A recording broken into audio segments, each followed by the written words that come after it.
अब डिफरेंट जो फ्रेजेस हैं उनके ऊपर हमने थोड़ा सा काम किया, उनका थोड़ा सा कॉन्सेप्ट हमने लिया और इडियम को की डेफिनेशन जो है उसको थोड़ा सा देखा। अब हम सेंटेंसेस कंपोज करने की तरफ आ गए हैं, क्योंकि अब हम फ्रेजेस को समझने के बाद, प्रेपोजिशन को थोड़ा सा समझने के बाद, इडियम क्या होता है, फ्रेजल वर्ब क्या होता है, ये बेसिक डेफिनेशंस के बाद अब हम इनके सेंटेंसेस कंपोज करने जा रहे हैं। तो सेंटेंस कंपोज करने से पहले किन बातों का आपको पता होना चाहिए? क्या कोई भी सेंटेंस आप लिख दें जिसमें वो इडियम यूज होता हो तो क्या वो सेंटेंस मान लिया जाएगा? क्या वो सेंटेंस एक्सेप्टेबल होगा? तो ये बातें आज हम आपको इस लेक्चर में बताते हैं। हमने जो फर्स्ट इडियम लिया है ये है पॉकेट द अफ्रंट या पॉकेट एन अफ्रंट। अब ये एक इडियम है, हम इसकी कुछ मीनिंग भी देखेंगे और इसका एक सेंटेंस भी बना देंगे। लेकिन हमें करना यह है कि इस इडियम से रिलेटेड सेम मीनिंग देने वाले, ऑलमोस्ट सेम मीनिंग देने वाले दूसरे जो इडियम्स हैं वो भी हमें यहीं पे कर लेने चाहिए, ताकि सिमिलर मीनिंग्स वाले जो इडियम्स हैं वो एक ही सिटिंग में, एक ही सिचुएशन में हम कर लें और सेंटेंसेस जो हैं वो बहुत मीनिंगफुल हमारे कंपोज हों। अक्सर हम ये करते हैं कि एक इडियम पकड़ते हैं और उसका सेंटेंस हम बना लेते हैं, उससे मिलते जुलते दो चार और भी इडियम्स होते हैं, उन पे हम काम नहीं करते। तो हमने आपके लिए पूरा एक ग्रुप जो है इन इडियम्स का, जो एक जैसे मीनिंग्स दे रहे हैं, वो हमने यहां पे लिया और उन सब पे हम काम करेंगे। जैसे पॉकेट द अफ्रंट या पॉकेट एन अफ्रंट, ये एक इडियम है, तो इस इडियम से मिलते जुलते जितने इडियम्स हैं वो इस ग्रुप में हमने ले लिए हैं। इन सब पे एक ही दफा हम काम करेंगे। इनमें से फर्स्ट है पॉकेट द अफ्रंट या पॉकेट एन अफ्रंट। मीनिंग तो यह है टू एक्सेप्ट अ स्लाइट और इंसल्ट। तो अपनी इंसल्ट को या अपने बारे में कोई ऐसी बात कही गई हो जो स्लाइट, जो आपको बुरी लग सके, उसको एक्सेप्ट कर लेना, उसके ऊपर कोई रिएक्ट ना करना। टू एक्सेप्ट अ स्लाइट और इंसल्ट विदाउट शोइंग और रिस्पॉन्डिंग विद एंगर।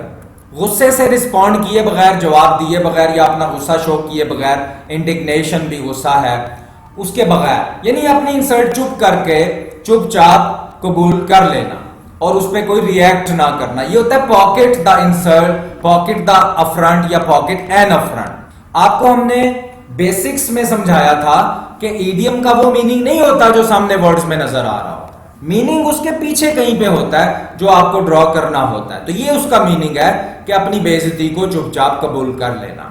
अब रहा कि हमने सेंटेंस बनाना है, तो देखें सेंटेंस तो सिंपली आप ये भी बना लें, ही ऑलवेज पॉकेट्स द अफ्रंट। ये सेंटेंस बन गया, ग्रामेटिकली ये ठीक है, लेकिन आप गौर करें कि इस तरह का सेंटेंस बनाने से जो इडियम है उसका मीनिंग जो है वो खुल के सामने नहीं आ रहा, क्योंकि मोस्ट ऑफ द जो आपके एग्जाम्स हैं उनमें वो आपसे मीनिंग नहीं पूछ रहा होता, बल्कि वो कहता है कि इस इडियम का सेंटेंस इस तरीके से बनाओ कि इसका मीनिंग उस सेंटेंस को पढ़ के ही क्लियर हो जाए।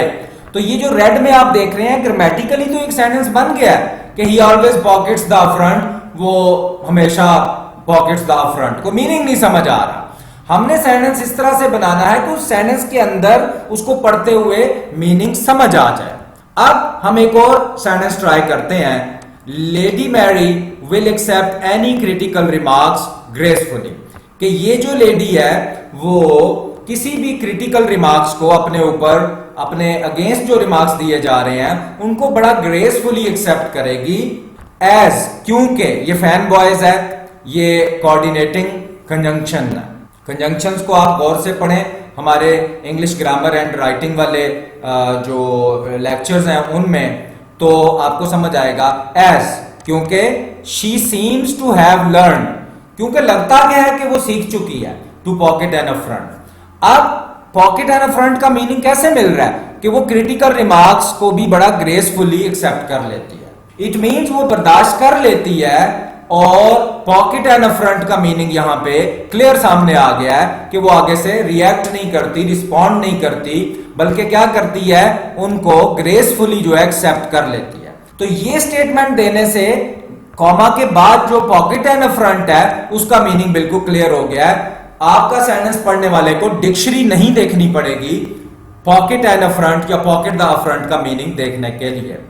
तो ग्रामेटिकली ये सेंटेंस भी ठीक है, लेकिन इससे मीनिंग बिल्कुल क्लियर नहीं हो रहा। जबकि जब ये सेंटेंस आप किसी को बताएंगे तो उससे मीनिंग क्लियर हो जाएगा कि क्योंकि वो एक्सेप्ट करती है ग्रेसफुली अपने अगेंस्ट जो रिमार्क्स हैं उनको भी, और ऐसा लगता है कि वो पॉकेट एंड अफ्रंट सीख चुकी है, टू पॉकेट एंड अफ्रंट, तो यहां से इस रेफरेंस से कॉमा के बाद वाला जो है वो मीनिंग क्लियर होके सामने आ जाएगा। ये हम हर जगह पे ऐसे ही करेंगे और ये एक कंपाउंड सेंटेंस बन गया है। ग्रामर एंड राइटिंग के लेक्चर्स में ये सब कुछ बताया गया है कि कंपाउंड सेंटेंस कैसे बनता है, कॉम्प्लेक्स सेंटेंस कैसे बनता है, कंपाउंड कॉम्प्लेक्स कैसे बनता है।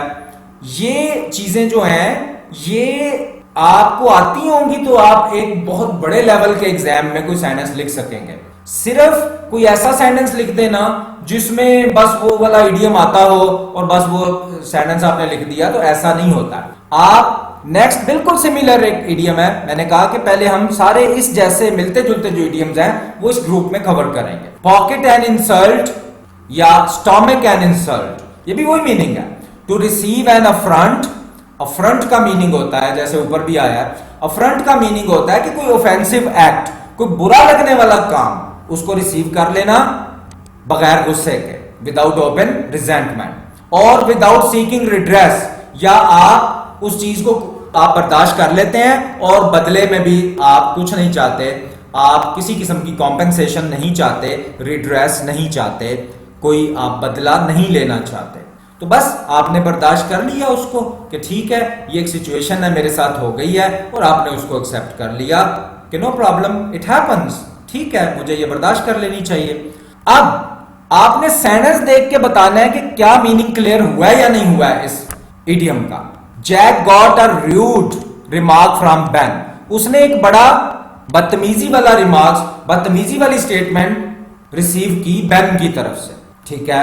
However, Ben chose to pocket the insult, उसने पॉकेट द इंसल्ट वाला जो ऑप्शन है वो चूज किया, एंड रिमेन क्वाइट, और खामोश रहने वाला उसने चॉइस किया ऑप्शन।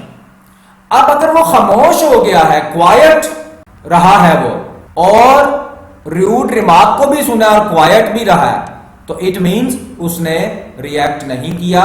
पॉकेट द इंसल्ट का मतलब है कि वो रिएक्ट नहीं कर रहा, बल्कि उसने उसको चुपचाप कबूल कर लिया। तो सेंटेंस में से अगर सेंटेंस इतना पावरफुल है कि वो मीनिंग को सामने ले आता है, तो फिर आपके सेंटेंस के आपको मार्क्स मिलेंगे। वरना तो आप इसका सेंटेंस ये भी बना सकते हैं, I am going to pocket an insult, I am going to pocket an insult. तो ये सेंटेंस तो ग्रामेटिकली चलें ठीक होगा, लेकिन मीनिंग तो क्लियर नहीं हुआ। इसी तरह अप्रैल, ये अप्रैल नाम भी होता है लोगों का, did not retaliate and pocketed an insult when her friend called her by bad names, जब उसकी फ्रेंड ने उसको अप्रैल जो है फीमेल नेम है वो बुरा भला कहा, तो उसने रिटेलिएट ना किया, बदला ना लिया, इट मींस वो चुपचाप कबूल करेगी। पॉकेट एंड इंसल्ट का मीनिंग क्या निकल आया कि उसने चुपचाप कबूल किया, रिटेलिएट तो किया ही नहीं। तो रिटेलिएट का जो वर्ड है कि उसने बदला ना लिया, ये word basically pocket and insult का मीनिंग को क्लियर करके दे रहा है। तो सेंटेंस बड़ा टेक्निकल होना चाहिए जो आपके मीनिंग को क्लियर कर दे। इसी तरह आप एक और एग्जांपल ले लें, Beth was bullied by her seniors, तो उसके सीनियर्स के हाथों उसकी बेइज्जती की गई। बुली होता है कि जैसे क्लास में एक बच्चा होता है, वो थोड़ा हेल्दी होता है, थोड़ा स्ट्रांग होता है, तो वो दूसरे बच्चों पे अपना जो है वो डोमिनेट करता है, उन पे अपना रोप डालता है, उनको डराता धमकाता है, थ्रेट करता है। ये क्लासरूम्स में ऐसा होता है। तो Beth was bullied by her seniors, बैथ को उसके सीनियर्स के हाथों बुली किया गया, उसको तंग किया गया।